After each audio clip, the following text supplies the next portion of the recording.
So dito guys, habang nagra-rank game ako sa Classic, merong nag-chat at ito ang kanyang sinabi. Familiar Chua, yung mahina sa TikTok. Hindi ko naman siya kilala kaya tinanong ko kung sino ba siya. Ita-target lockdown niya ako. Sabay sabi ko siya pala yung Chukoy. At dito guys, habang mapayapa akong nagre-read ay pinakitaan niya agad ako ng galawan niya.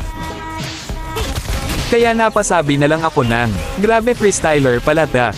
Ang hina mo naman, sayang lang skin. Sayang lang daw skin ko.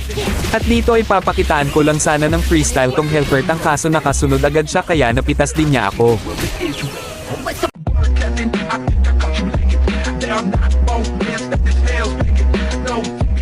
Ang ganda din ng TP mo. Bakit trial lang ba yang sayo? Aba trial lang daw yung recall ko. At dito guys, nakita ko siya. Kaya ang ginawa ko ay mini-crow ko siya at nung napitas ko siya, ito yung sinabi niya.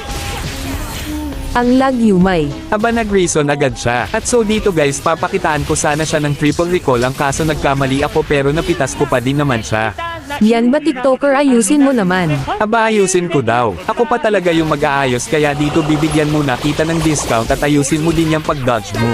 By the way guys, naghahanap nga pala ako ng makakalaro. At kung gusto mo nga pala akong makalaro ay mag-comment ka lang. I-action na ba TikToker Chukoy? Ang sakit mo. At dito guys, kukuha lang sana ako ng blue buff, ang kaso biglang may sumipa sa akin at pinagtaytipihan ako. Nakakahalata na tong kalaban ko kasi tingnan nyo naman, winawan hit lang ako. At dito guys, hindi ko ini-expect yung mangyayari. Ala paano?